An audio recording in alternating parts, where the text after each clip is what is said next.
चलिए तो मैं अजय आपका हार्दिक स्वागत करता हूं आपके अपने यूट्यूब चैनल अजय पढ़ा रही है क्लासेस में। तो चलिए देखिए इस वीडियो में हम देखने वाले हैं। देखिए आपके जो आपका फाइनल ईयर है उसमें जो आपका फाउंडेशन का फर्स्ट पेपर है आपका हिंदी भाषा और नैतिक मूल्य, तो उसकी देखिए हम बात करने वाले हैं। इससे पहले देखिए हम जो आपका प्रथम चैप्टर है उसको ऑन बोर्ड पर अच्छी तरीके से समझा चुके हैं। यदि आपने उस वीडियो को नहीं देखा है तो आप चैनल पर जाकर देख सकते हैं। चलिए इसमें हम बात करेंगे आपके इम्पोर्टेंट।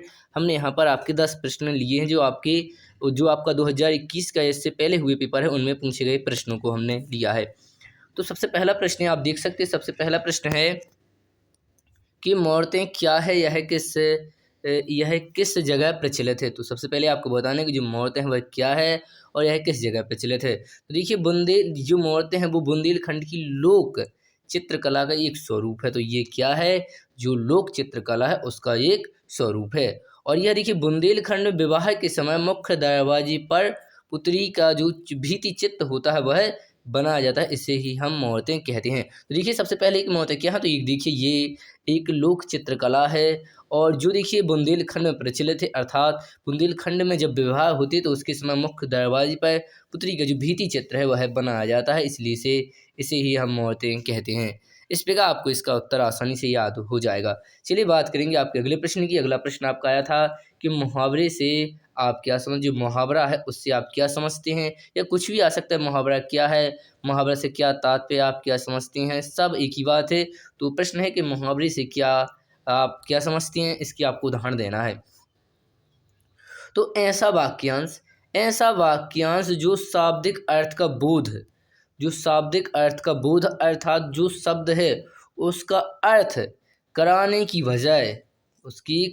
बजाय विशिष्ट अर्थ निकालते हैं, उन्हें मुहावरा कहते हैं। अर्थात मुहावरा ऐसा शाब्दिक होता है जिसमें क्या होता है कि जो अर्थ उसका निकलना चाहिए सीधा सीधा, उसका वो अर्थ नहीं निकलता, कोई और अर्थ निकलता है। यहाँ लिखा है कि ऐसा वाक्यांश जो शाब्दिक अर्थ का बोध, यानी जो शब्द का अर्थ निकलना चाहिए उसका अर्थ निकालने की बजाय विशिष्ट अर्थ निकालते, उसे ही मुहावरा कहा जाता है या मुहावरा कहलाता है। उदाहरण आप लिख सकते हैं 9 2 11 होना, या बहुत से हैं, आप जो भी चाहें लिख सकते हैं। आंखों का तारा, बहुत सारे हैं। अब है आपका अगला प्रश्न कि राज्य भाषा और आपको राष्ट्रभाषा में अंतर लिखना है। किसमें, राजभाषा और राष्ट्रभाषा में अंतर। देखिए आपको ये प्रश्न पूछा गया था 2021 के पेपर में। चलिए तो आपको 3 अंतर लिखना है मैक्सिमम। देखिए सबसे पहले जो आपकी राजभाषा ये देखिए प्रशासन की भाषा है, और जो आपकी राष्ट्रभाषा ये देखिए जनता की भाषा है। तो देखिए राजभाषा आपकी प्रशासन की भाषा, जो राष्ट्रभाषा है, जो आपकी राष्ट्रभाषा है वह देखिए जनता की भाषा है। जो राजभाषा इसका जो प्रयोग है उसको कितने क्षेत्र तक है, तो बहुत कम क्षेत्र, अर्थात क्षेत्र है उसका वो बहुत ही सीमित है। और हम बात करें राष्ट्रभाषा के क्षेत्र की, तो इसका क्षेत्र व्यापक है, अर्थात यह बहुत बड़े स्तर में बोली जाती है। इसकी यदि हम शब्दावली की बात करें तो इसकी शब्दावली ऑटोमेटिक सीमित होगी, और इसकी शब्दावली ऑटोमेटिक ही इस साइड क्या हो जाएगी, व्यापक हो जाएगी। तो इस तरह से देखिए हमने 3 अंतर यहाँ पर देखे। आप आसानी से अपनी कॉपी में इन 3 अंतरों को आसानी से लिख सकते हैं और याद कर सकते हैं।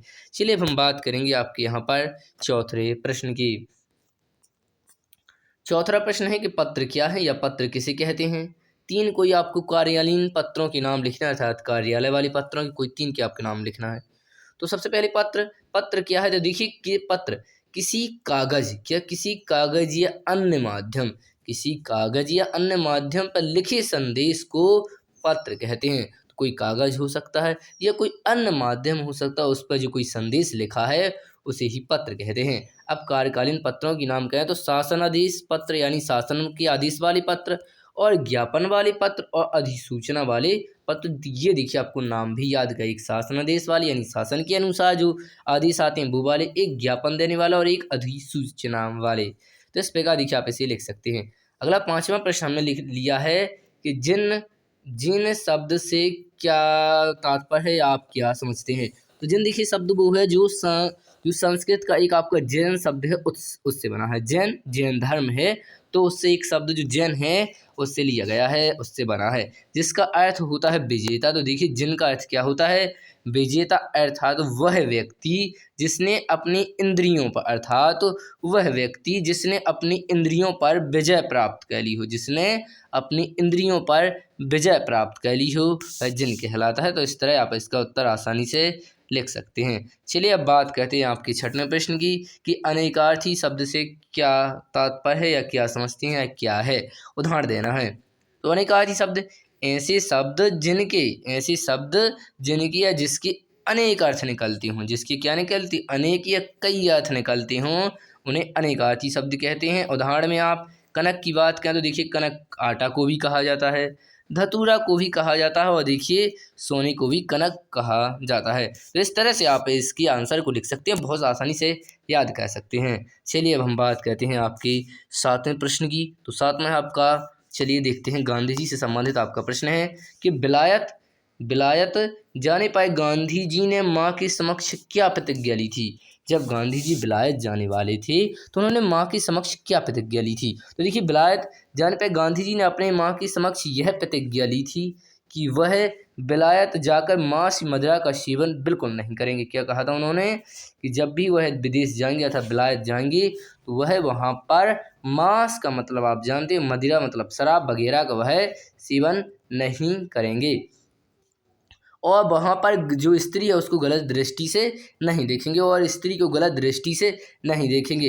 इस प्रकार भी इन तीनों चीज़ों से क्या दूर रहने की उन्होंने प्रतिज्ञा की थी। एक मांस, दूसरा मदिरा और तीसरा स्त्री, इन तीनों चीज़ों से उन्होंने अलग रहने की प्रतिज्ञा की थी कि अर्थात जो स्त्री उसको गलत दृष्टि से नहीं देखेंगे। तो इस प्रकार देखिए उनकी प्रतिज्ञा थी और हमें आशा है कि ये वाला प्रश्न आपको अधिकतम से अधिकतम अच्छे तरीके से समझ में आ चुका होगा। चलिए अब हम बात करते हैं आपके यहाँ पर आपके आठवें प्रश्न की। तो जो मुहावरा और लोकोक्ति में अंतर है, तो ये रहा देखिए आपका प्रश्न पूछा गया तो इसलिए हमने इस वीडियो में इसको रखा है।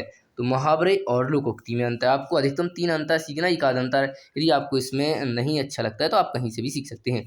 मुहावरे देखिए संक्षिप्त होते हैं अर्थात छोटे होते हैं और लोकोक्ति क्या होती हैं विस्तृत अर्थात बड़ी होती है।